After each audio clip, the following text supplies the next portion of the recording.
आज हम लोग शुरू करते हैं क्लास 9 का फिजिक्स, है ना। पहला चैप्टर देखेंगे। एक्चुअली में ये चैप्टर्स हर बुक्स में नहीं होते हैं, लेकिन हमारा फंडामेंटल्स जो है, हमारा बेसिक्स जो है वो क्लियर होना बहुत ज़रूरी है, तो इसलिए मैं इस चैप्टर्स को पढ़ा रहा हूँ। इसके बाद 1 बाय 1 करके हम सारे चैप्टर्स के ऊपर बात करेंगे, ठीक है। और एक चीज़ और भी बता दूँ, आप लोग वीडियो देखने से पहले इसको सब्सक्राइब जरूर कीजिएगा और शेयर भी कीजिएगा, ताकि ज़्यादा से ज़्यादा स्टूडेंट को हम इसका फ़ायदा दे पाएँ, ठीक है। चलिए आप स्टार्ट करते हैं अपने लेक्चर्स को। सबसे पहला लेक्चर हम लोग किस पे, फिजिक्स पे देखेंगे, ठीक है। क्लास 9 के ऊपर हम बात करने वाले हैं आज, है ना। और चैप्टर्स मैं बता दूं, आज हम लोग पहला चैप्टर देखेंगे unit and measurement. Unit and measurement की बात करेंगे, ये हमारा चैप्टर्स होगा, है ना। चलिए स्टूडेंट देखते हैं। सबसे पहले हम समझ लेते हैं कि फिजिक्स मतलब डायरेक्ट क्या होता है कि क्लास 8 से जब हम क्लास 9 में आते हैं ना, तो क्लास 8 में क्या होता है एक्चुअली, हमारा सारा साइंस का जो सब्जेक्ट्स होता है वो एक साथ कंबाइंड होता है। फिजिक्स भी उसी में होता है, केमिस्ट्री भी उसी में होता है, बायोलॉजी भी उसी में होता है ना। तो जब 9th में हम लोग क्या करते हैं, जब हमारा इंटरिंग 9th में होता है, तो इन दैट केस वो सारे सब्जेक्ट्स क्या हो जाते हैं, अलग हो जाते हैं। इसलिए सारे सब्जेक्ट्स को इंडिविजुअली और बिल्कुल कंसेप्चुअली उसको समझना बहुत ज़रूरी होता है, क्योंकि यहीं से हमारा फ्यूचर जो है ब्राइट होने वाला होता है। तो चलिए हम बात करते हैं किसके ऊपर, फिजिक्स के ऊपर। पहले फिजिक्स समझ लें कि फिजिक्स होता क्या है, इसके बाद हम आगे बात करेंगे, है ना। तो मैं समझा दूँ आपको, it is that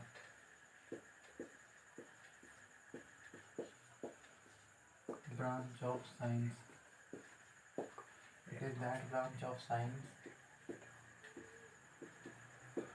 in which we study about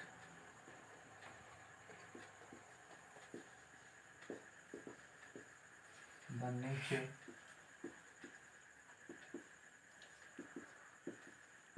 and its law। समझिए दोस्तों, फिजिक्स किसको बोलेंगे, ये साइंस का ही एक क्या हिस्सा है, साइंस का ही पार्ट है, जिसमें हम लोग क्या करते हैं, स्टडी करते हैं अपने नेचर्स के बारे में और उससे जुड़े लॉज के बारे में, है ना। मतलब हम अपने नेचर्स के बारे में जो कुछ भी स्टडी करते हैं या उससे जुड़े हुए नियमों के बारे में जो कुछ भी पढ़ते हैं, तो वही हमारा क्या कहलाता है, फिजिक्स कहलाता है। यानी कि फिजिक्स एक ऐसा सब्जेक्ट है जो हमको डायरेक्टली क्या करता है, नेचर के साथ कनेक्ट करता है ना। इसलिए ये सब्जेक्ट हमारे लिए बहुत ही ज़्यादा इंटरेस्टिंग हो जाता है। अब हम आ जाते हैं अपने टॉपिक के ऊपर। हमारा टॉपिक क्या है, यूनिट एंड मेजरमेंट, है ना। यही हमारा चैप्टर्स भी है, तो इस पर हम लोग बात करेंगे, है ना। सबसे पहले मैं बता दूं कि इसमें पढ़ना क्या क्या है हमको, है ना। तो दोस्तों इसमें यूनिट एंड मेजरमेंट में सबसे पहले हम स्टडी करेंगे किसके बारे में, यूनिट्स के बारे में, है ना। फिर फिजिकल क्वांटिटी के बारे में देखेंगे, फिजिकल क्वांटिटी के टाइप्स को देखेंगे, है ना, जैसे ड्राइव्ड क्वांटिटी, फंडामेंटल क्वांटिटी।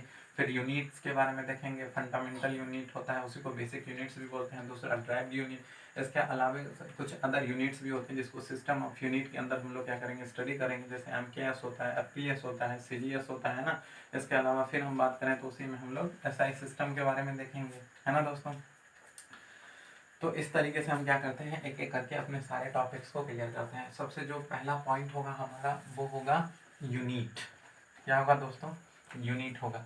सबसे पहले हम लोग क्या करते हैं, यूनिट को समझते हैं, है ना।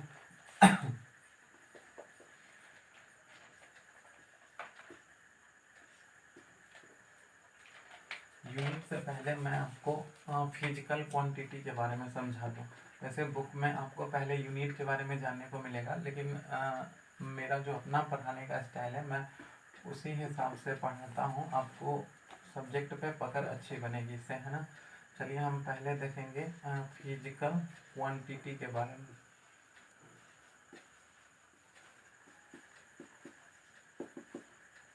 क्या होता है फिजिकल क्वांटिटी, पहले उसको समझ लेते हैं ना। ये हमारा पहला टॉपिक हो गया, फिजिकल क्वांटिटी किसको बोलेंगे दोस्तों। तो यहाँ पे हम लिख देते हैं ऑल दोज फिजिकल क्वांटिटी, है ना दोस्तों। ऑल दोज फिजिकल क्वांटिटी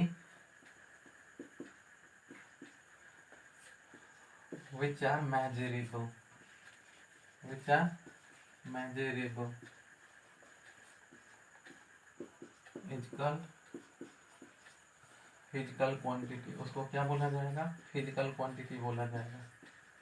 बहुत सिंपल से शब्दों में हमने बात करी है कि जितने भी मतलब क्वांटिटी होती है जिसको हम लोग क्या कर सकते हैं, मेजर कर सकते हैं, उसी को क्या बोला जाएगा? फिजिकल क्वांटिटी बोला जाएगा, है ना। अब ये फिजिकल क्वांटिटी कितने तरीके का होता है दोस्तों? There are two types. कितने तरह के होते हैं ये? There are two types. दो तरह के फिजिकल क्वांटिटी होते हैं। यहाँ पे मैं समझा दूँ, एक होता है फंडामेंटल क्वांटिटी। क्या होता है दोस्तों? एक होता है फंडामेंटल क्वांटिटी और एक होता है दोस्तों ड्राइव्ड क्वांटिटी, है ना। तो सबसे पहले मैं फंडामेंटल क्वांटिटी के बारे में आपको समझा दूँ।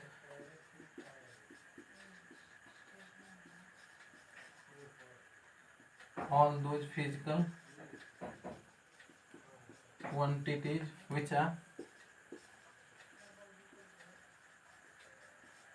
which are self defined, है ना दोस्तों, इज कॉल्ड फंडामेंटल क्वांटिटी। उसको क्या बोलेंगे दोस्तों? फंडामेंटल क्वांटिटी बोलेंगे, ठीक है। और कुल मिलाकर कितने फंडामेंटल क्वांटिटी है? There are 7 fundamental quantity. कितने फंडामेंटल क्वांटिटी है दोस्तों? 7 फंडामेंटल क्वांटिटी है। कौन कौन है मैं आपको यहाँ पे लिख देता हूँ। पहला देखिए, पहला जो है हमारा, यहाँ पे देखिए, यहाँ पे मैं मेंशन कर देता हूँ सारे को। पहला जो होता है वो हमारा क्या होता है? लेंथ, है ना दोस्तों। पहला क्या होता है? लेंथ। दूसरा कौन सा होता है? मास। तीसरा कौन सा होता है? टाइम, है ना।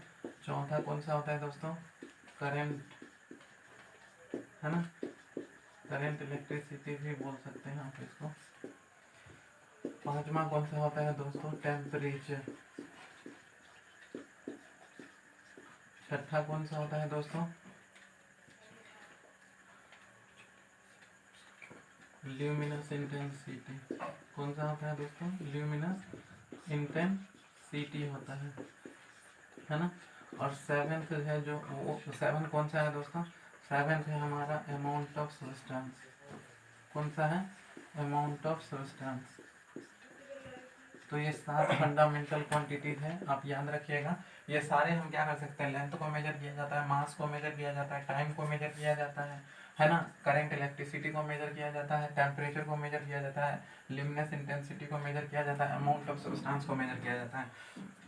तो ये सारे जितने, ये सारे क्वांटिटी जो आप देख रहे हैं इसको आप मेजर कर सकते हो, इसलिए इसको क्या बोला जाता है? फिजिकल क्वांटिटी बोला जाता है ना। लेकिन ये सारे क्वांटिटी, ये सारे फिजिकल क्वांटिटी ऐसे फिजिकल क्वांटिटी हैं जो खुद में डिफाइंड है ना। ये मतलब क्या बोलते हैं? सेल्फ डिफाइंड चीजें हैं, इसलिए इसको क्या बोला जाता है? फंडामेंटल क्वांटिटी बोला जाता है। इसको हम लोग बेसिक क्वांटिटी भी बोलते हैं, है ना। क्या बोलते हैं दोस्तों? फंडामेंटल क्वांटिटी और बेसिक क्वांटिटी भी हम इसको बोलते हैं। तो मैं यहाँ पे लिख दूं बेसिक क्वांटिटी, फंडामेंटल और बेसिक क्वांटिटी, ठीक है। दूसरा जो है वो हम बात कर लेते हैं किसके बारे में? ड्राइव्ड क्वांटिटी के बारे में, है ना। दूसरा कौन सा है दोस्तों? Derived quantity. ड्राइव्ड क्वांटिटी किसको बोलेंगे?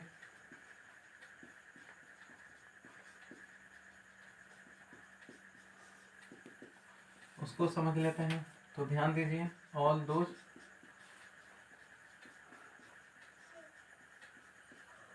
Physical quantity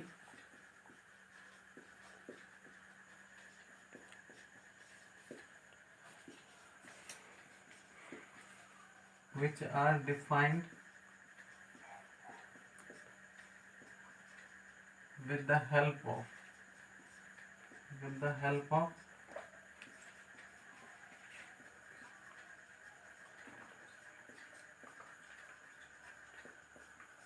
fundamental quantity is called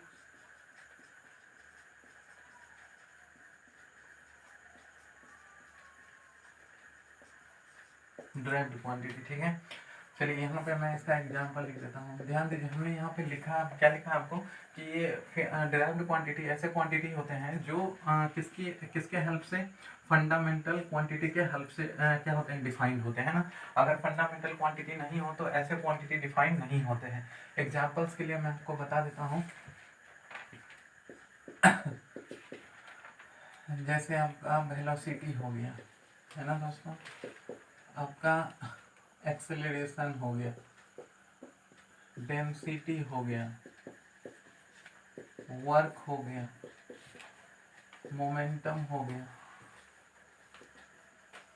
ये सब इसके एग्जाम्पल हैं। एक एग्जाम्पल्स मैं बता दूं, जैसे कि अगर मैं बात करूं किसके बारे में, डेंसिटी के बारे में, तो डेंसिटी इक्वल्स टू क्या होता है दोस्तों, मास बाय वॉल्यूम, है ना दोस्तों। क्या होता है, मास बाय वॉल्यूम। अब देखिए मास जो है वो आपका क्या है, फंडामेंटल, है ना, फंडामेंटल क्वांटिटी है। क्या है दोस्तों, फंडामेंटल क्वांटिटी है।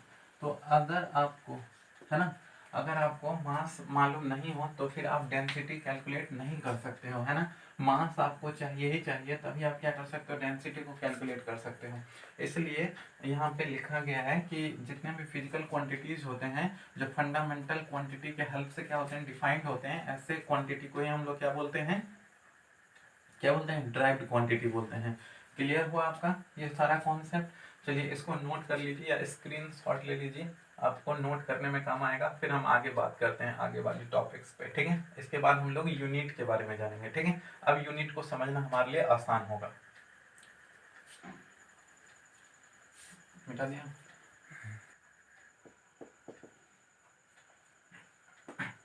चलिए अब हम बात करते हैं किसके बारे में, यूनिट के बारे में, है ना दोस्तों। किसके बारे में बात करेंगे, यूनिट के बारे में बात करेंगे। यूनिट क्या होता है तो समझ लीजिए यहाँ पे यूनिट के बारे में। क्या होता है unit, to measure any physical quantity, है ना दोस्तों, to measure any physical quantity, a standard of that quantity is selected, of that quantity is selected.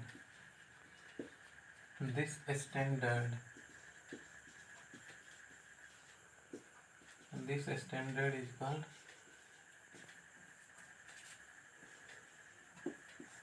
Unit.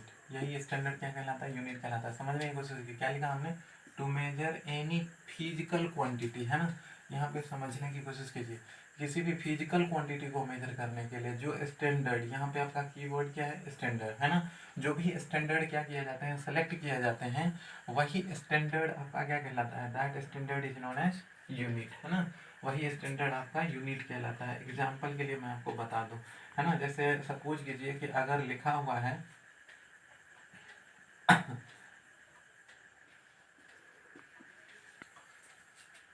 चलिए मैं इसको एग्जांपल से समझाने की कोशिश करता हूँ। यहाँ पे पहले समझ लीजिए आप, क्या हमने लिखा है, यूनिट, है ना। इसको समझने की कोशिश कीजिए। यूनिट अगर कहीं भी लिखा हुआ है तो यहाँ पे इनका दो मतलब निकलता है। एक, यूनिट का यूज जो है वो दो अर्थों में किया जाता है ना। पहला अगर हम बात करें तो पहला जो इनका पर्पस होता है वो पर्पस होता है क्वांटिटी के बेसिस पे, है ना। इसके पहला जो पर्पस होता है वो कौन सा होता है, क्वांटिटी। और दूसरा जो पर्पस होता है वो क्या होता है, न्यूमेरल्स। क्या होता है दोस्तों, न्यूमेरल, है ना। पहला तो क्वांटिटी के बारे में, वो स्टैंडर्ड जो है, वो यूनिट जो है उस क्वांटिटी के बारे में बताएगा। और दूसरा जो है न्यूमेरल्स, मतलब बताएगा कि उसको कितनी बार यूज किया गया है, यूज्ड हाउ मेनी टाइम्स, है ना दोस्तों, हाउ मेनी टाइम्स। अब एक एग्जांपल देता हूँ, शायद उससे आपको और ज़्यादा क्लियर हो जाए। जैसे मैं अगर बात करूँ weight, weight of a person, या चलिए मैं चिल्ड्रेन की बात कर लूँ, weight of a children on weighing machine. किसी वेइंग मशीन पे एक बच्चे की वेट जो है वो मान लेते हैं हम कितना है, 25 kg है। कितना है दोस्तों? 25 kg है। क्या मतलब हुआ इसका कि उसका वेट 25 kg है। It means that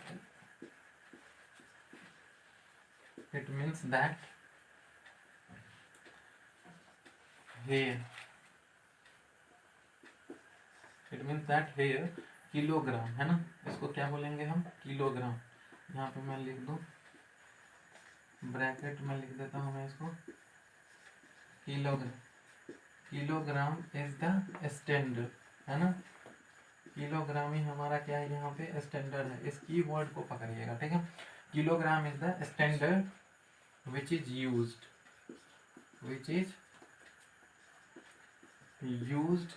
to measure weight. क्या किया गया दोस्तों? किसको मेजर करने के लिए? वेट को मेजर करने के लिए यूज किया गया है।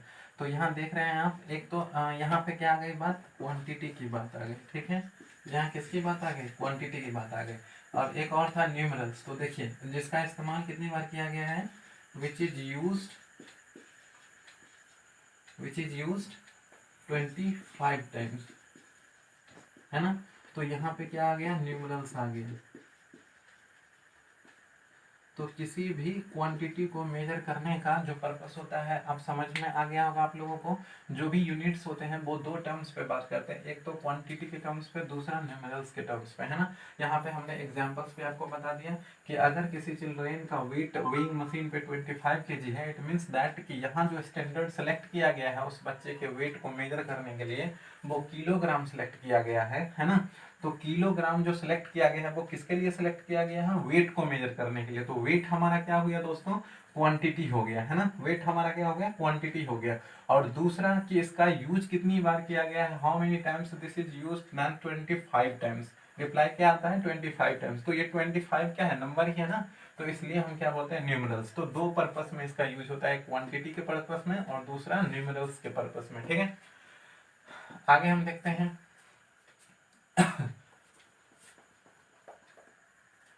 अब इन यूनिट्स को भी हम लोग कितने भाग में बांटते हैं? दो भाग में। कितने यूनिट्स होते हैं दोस्तों? दो। There are 2 units. कौन कौन यूनिट्स होता है दोस्तों? तो पहला होता है आपका वही फंडामेंटल यूनिट। कौन सा यूनिट होता है दोस्तों?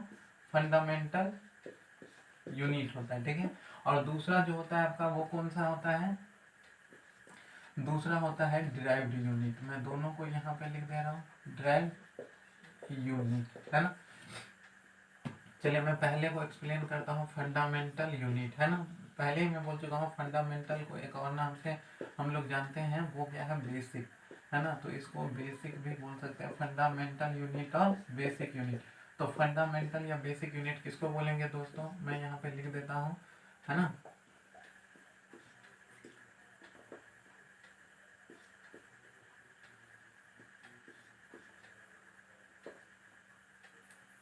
तो यहाँ पे मैं लिख देता हूँ, सच types of unit which is used to measure fundamental unit, fundamental quantity, है ना। fundamental quantity किसको दोस्तों? फंडामेंटल क्वांटिटी को। मतलब वो यूनिट जो फंडामेंटल क्वांटिटी को मेजर करने के लिए यूज किया जाएगा, ऐसे यूनिट को हम लोग क्या बोलेंगे? फंडामेंटल यूनिट या बेसिक यूनिट बोलेंगे, है ना। एग्जाम्पल के लिए मैं आपको बता दूं, फॉर एग्जाम्पल जैसे लेंथ हमारा क्या है? फंडामेंटल क्वांटिटी है ना। कैसा क्वांटिटी है दोस्तों? फंडामेंटल क्वांटिटी है। तो इसको मेजर करने के लिए जो यूनिट इस्तेमाल किया जाएगा वो यूनिट क्या होगा दोस्तों? वो यूनिट हमारा फंडामेंटल यूनिट या बेसिक यूनिट होगा। अब जानते हो लेंथ को मेजर करने के लिए हम लोग क्या करते हैं? मीटर का यूज करते हैं या सेंटीमीटर का यूज करते हैं, है ना या किलोमीटर का यूज करते हैं, है ना दोस्तों। तो इतने सारे चीज़ों का हम क्या करते हैं? इस्तेमाल करते हैं। और भी चीज़ होता है, और भी यूनिट्स में आप इसको क्या कर सकते हैं? मेजर कर सकते हैं। तो ये सारे यूनिट्स हमारे क्या हो जाएंगे? फंडामेंटल यूनिट्स, या इसी को हम लोग क्या बोलेंगे, बेसिक यूनिट बोलेंगे। एक और एग्जांपल मैं अगर दूं तो मैं मास का दे सकता हूँ, ये भी फंडामेंटल क्या है, हमारा फंडामेंटल क्वांटिटी है। तो इसको मेजर करने का जो यूनिट होगा, जैसे हम लोग इसको किलोग्राम में मेजर कर सकते हैं, है ना, हम इसको ग्राम में मेजर कर सकते हैं, है ना दोस्तों। तो इस तरीके से हम इसको क्या कर सकते हैं, अलग अलग टर्म्स में मेजर कर सकते हैं। तो ये हमारा क्या है, यही हमारा ये जो हमारा यूनिट है, that is known as fundamental unit और बेसिक यूनिट, है ना। दूसरा जो है दोस्तों, दूसरा कौन सा है, तो दूसरा पे बात कर लेते हैं हम। दूसरा हमारा कौन सा यूनिट है, ड्राइव्ड यूनिट, है ना दोस्तों। कौन सा यूनिट है, ड्राइव्ड यूनिट। चलिए इस पे भी बात कर लेते हैं। ड्राइव्ड यूनिट किसको बोला जाएगा, तो ध्यान दीजिए, टू मेजर ड्राइव्ड क्वांटिटी किसको बोलेंगे दोस्तों, to measure derived quantity. Quantity, एक मिनट मैं इसको थोड़ा सही से लिख दूं। Such types of unit which is used to measure, है ना दोस्तों। such types of unit which is used to measure derived quantity। derived quantity को मेजर करने के लिए जो यूनिट हम इस्तेमाल करेंगे उसको क्या बोला जाएगा दोस्तों, derived यूनिट बोला जाएगा। इसका derived यूनिट, है ना, क्या बोलेंगे उसको, derived यूनिट बोलेंगे, ठीक है। इसका मैं एग्जांपल अगर दूं तो वो एग्जांपल क्या हो सकता है दोस्तों, यहाँ मैं आपको एग्जांपल दे देता हूँ।